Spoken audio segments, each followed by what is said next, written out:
меня недавно моя зрительница спросила, для начала формировки, какой нужно на шпалере груши, какой нужно посадить саженец, однолетний, двухлетний. Я хочу сказать, что в принципе здесь не имеет значения. Самое главное, чтобы это был молодой саженец. Можно однолетний, двухлетний посадить. Я даже садила и трехлетние. Здесь принцип заключается в чем? Я уже в своих роликах говорила, у меня есть плейлист на эту тему. Если еще кому дополнительно интересно, может там зайти посмотреть в старых роликах. Ну и сейчас еще коротко хочу напомнить. Я вот сейчас у своей груши этой, да, покажу именно как она растет.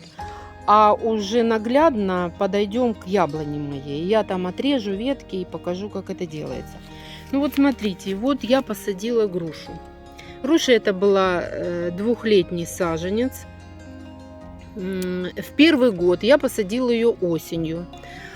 Определилась с бамбуковыми палками, то есть дополнительные крепежи. Определилась в размере, в плоскости. То есть она у меня будет идти, например, тут, по-моему, чуть больше метра в одну сторону, чуть больше метра в другую.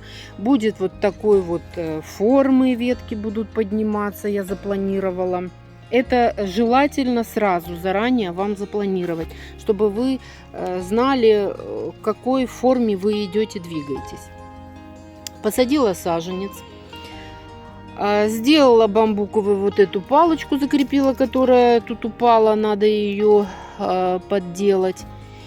И в районе этой вот горизонтальной палки, то есть определилось, что первый ряд вот у меня будет идти где-то, ну тут сколько, сантиметров 20, по-моему, я закладывала. Первый ряд сантиметров 20. То есть я хотела такую более-менее компактную здесь сделать шпалеру с грушей, небольшую. Саженец был как обычный саженцы, ствол, ветки разные там, ну то есть обычные саженцы, которые вы покупаете. Я его посадила и укоротила, обрезала этот саженец на чуть выше, на пару сантиметров уровня своей вот этой своей горизонтального крепежа, будем так говорить. То есть на уровне своего первого ряда. То есть обрезала и оставила. Такой как бы пенечек. В зиму пошел такой пенек. Можно больше. Но я бы вам не рекомендовала вот этот первый ряд начинать не больше 35 сантиметров. Между рядов вы можете закладывать 20, ну маловато. Для груши можно, для яблони, думаю, маловато. Желательно, например, там 30, от 25, это вот тут по-моему, я делала 25 у меня между рядами. 25 сантиметров. То есть вы можете больше. И это если вы будете делать, как вот у меня. То есть вот такой вот вариант разводки. Эта разводка такая классическая, она хорошо экономит место, идет в плоскости. То есть центральный ствол и ветку разводим влево, ветку вправо. Вы можете делать в виде чаши, какими-то замысловатыми там формами, как позволит вам фантазия. Ну тогда и работать, наверное, нужно будет больше и подходить чаще. Вот этот вариант для меня, я считаю, что самый такой приемлемый. И поворачиваю, то есть идет ветка и поворачиваю вверх.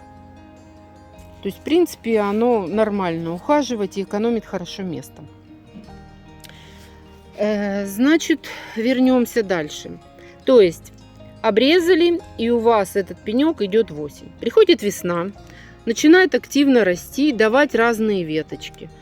Много веток. Вы определяетесь, какие ветки оставляете. То есть выбираете, самое главное, сразу выбрать более ровную, прямую и сильную ветку. Это будет центральная ветка.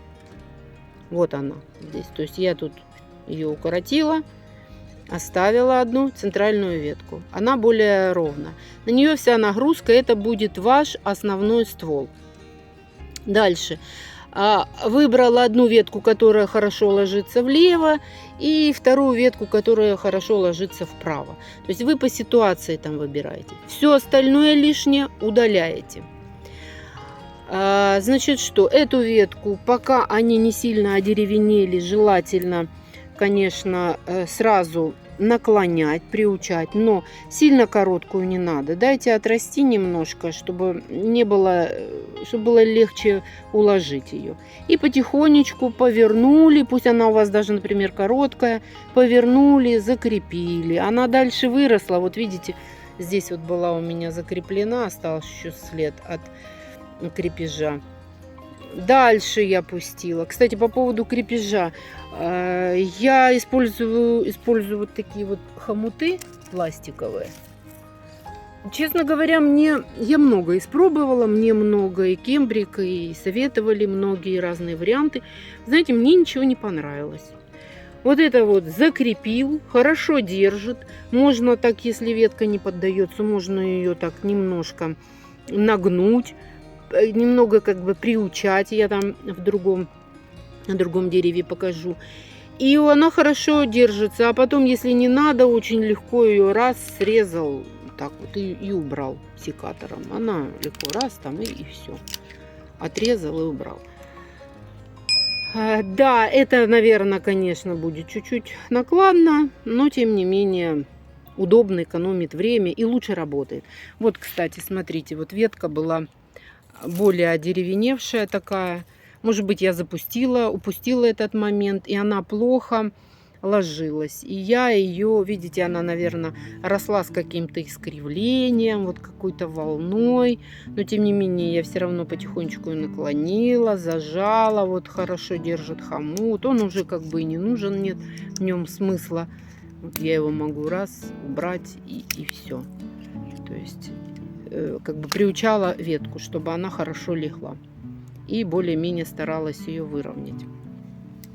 Но, конечно, нужно следить, чтобы не передавливал хомут. Надо вовремя следить, срезать. Но так как вы подходите и формируете эту грушу, то есть вы по-любому увидите, где передавилось. Не надо для этого специально подходить и будете обрезать. Так, ну и вот получается, что у нас сезон следующий, лето, растут ветки, вы эти приучаете, наклоняете, крепите. Центральный ствол, что мы делаем?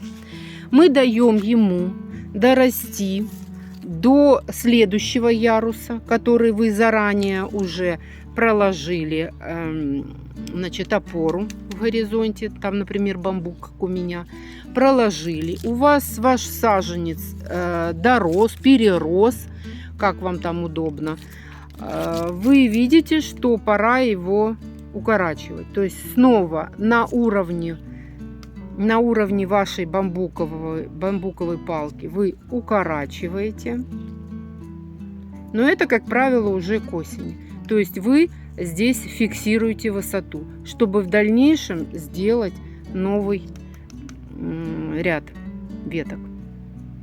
То есть и следующий год, прошла зима, здесь вы все в процессе формируете, может быть активно расти, может не активно расти, может ветка вырасти наполовину, она потом будет расти в следующих годах. Может быть, она сразу маханет, и вы повернете.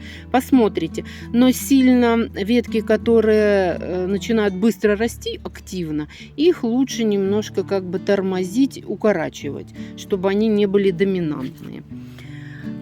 То есть пришла осень. Что у вас имеется? У вас есть первый ряд с ветками в сторону.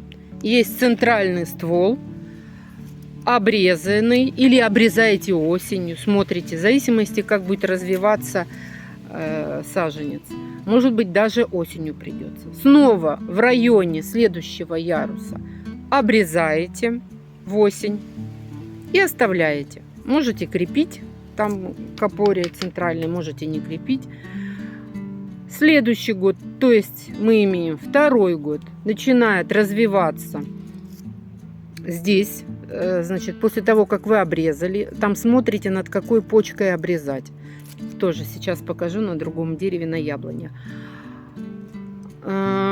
Весной следующего года оставляете центральный и влево-вправо ветки оставляете. Все убираете. То есть первый ярус обрезаете, на следующий год формируете его первый. Потом второй ярус обрезаете, уже на следующий год, там, на второй год формируете. И так далее, с года в год. Вот это вот получается, можно так сказать, это вот 1 год ярус, 2 год, 3, 4, 5, 6, 7, 8. Но вот здесь вот я еще подумаю, что я хочу сделать. То ли же вот это вот моя максимальная высота. Здесь, по-моему, 2,20. То есть выше я не хочу, мне неудобно. Лазить не хочу. И вот это вот у меня, получается, дошел вверх, вот этот центральный, до моей высоты. То есть вот там у меня бамбук заканчивается. И тут еще есть ярус и есть ветки. Ну, скорее всего, я их вот так вот закреплю. То есть сделаю еще ярус. Подумаю с макушкой. Может быть, еще разведу ветки на макушке, когда будет на следующий год там, или посмотрю по ситуации. И так вот каждый год. Вот видите, обрезала, развела. Если же что-то бывает, идет не так, или ветка не хочет расти, или было так, что у меня сломали ветку неожиданно, как вот, например, был готовый ярус здесь вот уже, и ветка ломается, тут было что-то, в общем, упало на нее. Вот, то, может быть, даже я вот так вот оставила одну, и с нижнего... Так, сейчас. Вот. С нижнего яруса оставила, и эту ветку вот так и перевела на этот. То есть, как бы задним числом ее перевела на этот ярус, чтобы он не пустовал. То есть можно все это как бы делать, регулировать. Здесь вот я решила изменить, не поворачивать, а решила приподнимать и просто прямо, а не ввести, например, в горизонт.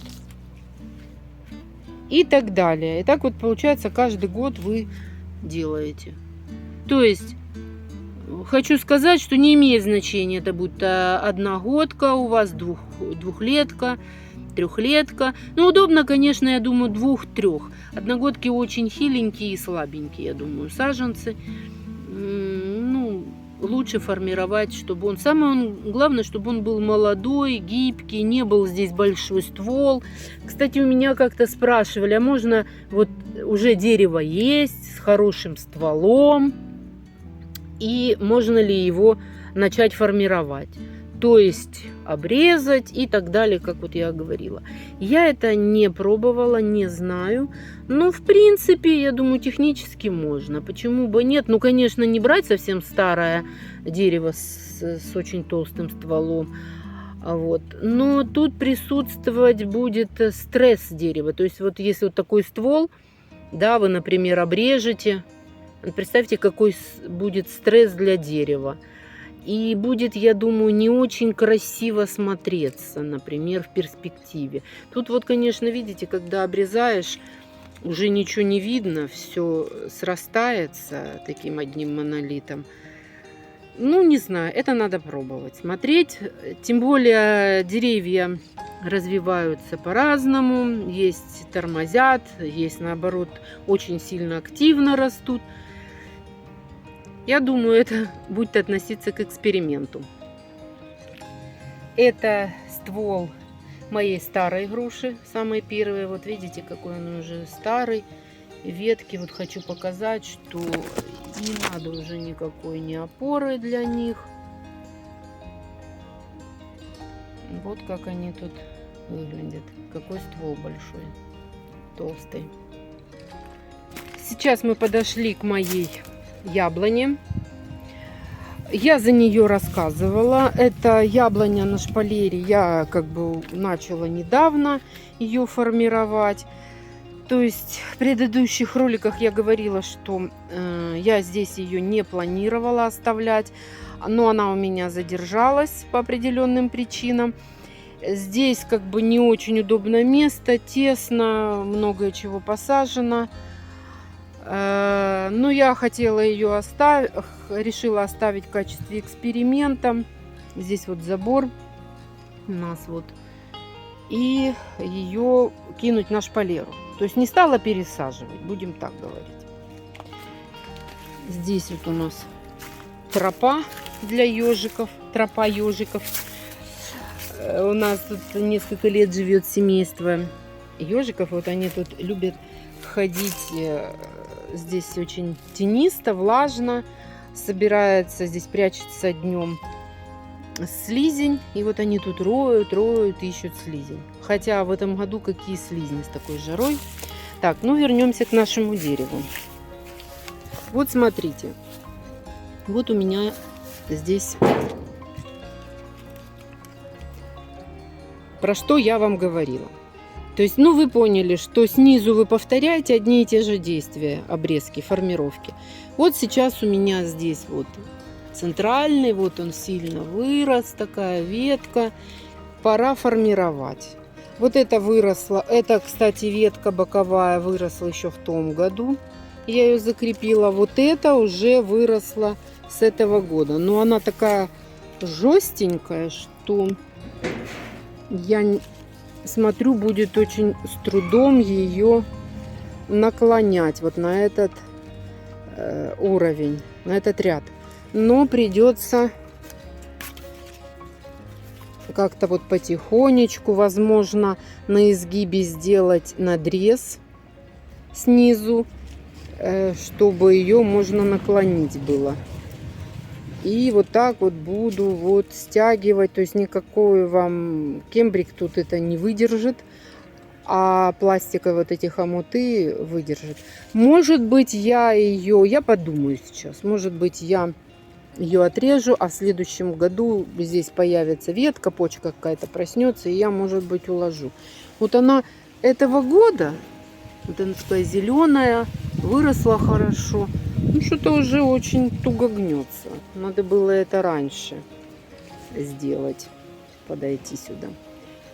Так, значит, что мы имеем? Вот у меня здесь есть следующий ряд.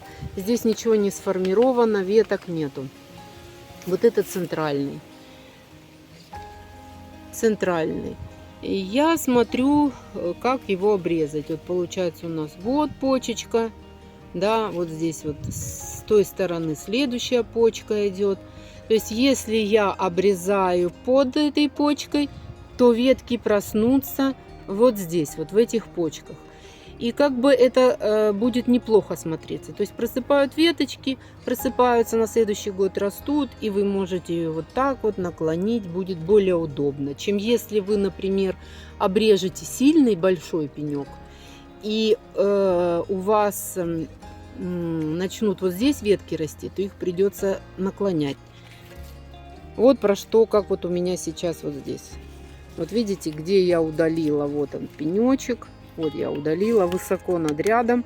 Но я обычно так не делаю. Это видно, наверное, здесь была какая-то ситуация, что либо я помню, я меняла уровни.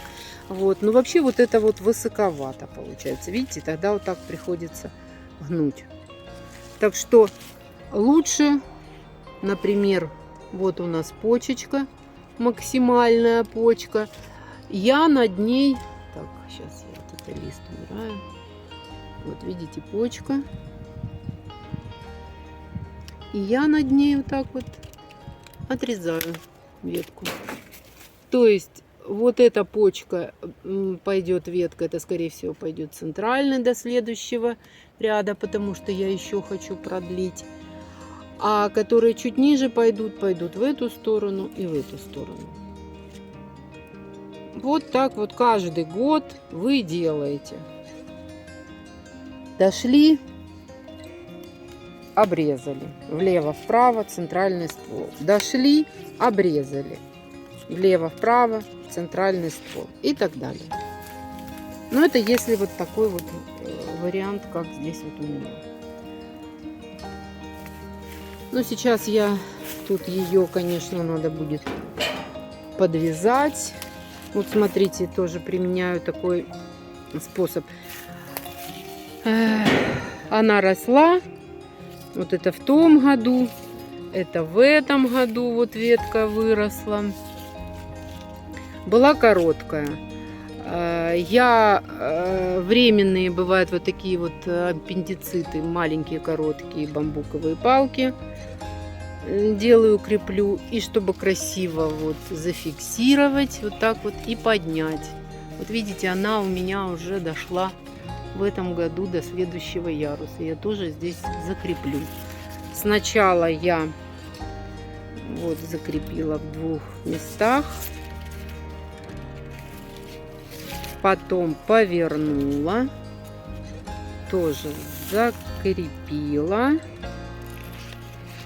Теперь я снова вот здесь закреплю и дальше наверху. Для чего еще я, бывают вот такие короткие бамбуковые палочки? Вот вы видите, это яблоня, веточки какие-то очень тонкие такие. То ли это, я вот не знаю, то ли это от сорта зависит, что такие тонкие какие-то хилые. Ветки обычно такие бывают. Вот на груши так всегда такие плотные, хорошие, толстенькие. А это вот какие-то очень хиленькие. Поэтому для жесткости, для красоты потом, чтобы арка это, шпалера это хорошо выглядела, красиво, я вот это дополнительно вот так вот здесь зафиксирую.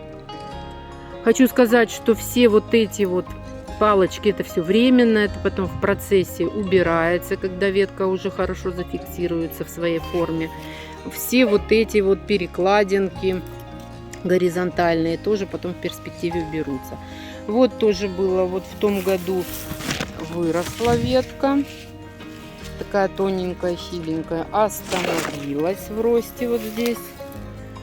Я палочку добавила, зафиксировала, но она не доставала у меня до следующего ряда. Поэтому вот это она уже вот отсюда выросла в этом году. Видите, дошла до следующего ряда. И тут я ее снова зафиксирую. Вот это вот тоже, вот видите, вот надо будет привязать ее, зафиксировать. Ну, что-то убрать, укоротить. Сейчас я возьму секатор. И вот эту, вот видите, идет ветка, а от нее вот это вот выросла такая веточка. Она как бы, я хочу повернуть вот эту сюда, она будет закреплена, будет конкурировать, сильно будет здесь густо. И здесь уже, мне кажется, так вот закладывается такой узелок, как на плодовую почку. Поэтому я вот так оставляю одну, две. Ну, я обычно одну оставляю. И так вот раз обрезаю, укорачиваю. Сейчас я здесь это вот пройду и немножко поукорачиваю. Вот была веточка тоже такая вот. Я ее, вот здесь точно заложилась уже подушечка. Вот такие маленькие, лучше не трогать их. Они дадут плодушки, не стоит их обрезать. То есть никакого смысла в них нету. Вот здесь дала веточку такую какую-то хиленькую. Вот, поэтому, наверное, тоже оставлю. Никакой загущенности нету, особенно вот здесь сейчас у меня. Поэтому оставлю. Вот, видите, я сильно центральный тормозил. Центральный вот это только в этом году вырос. А это уже боковая ветка сильно рванула. Чтобы она не была доминантной, не тянула. То есть мне важно сохранить центральный ствол. Он как основной, он будет питать и будет от него идти формировка этих рядов. Поэтому я укоротила вот осенью, видите, эту ветку, чтобы она была не выше центральной. А это вот она теперь снова идет, растет. Ну, уже можно ее и прикрепить.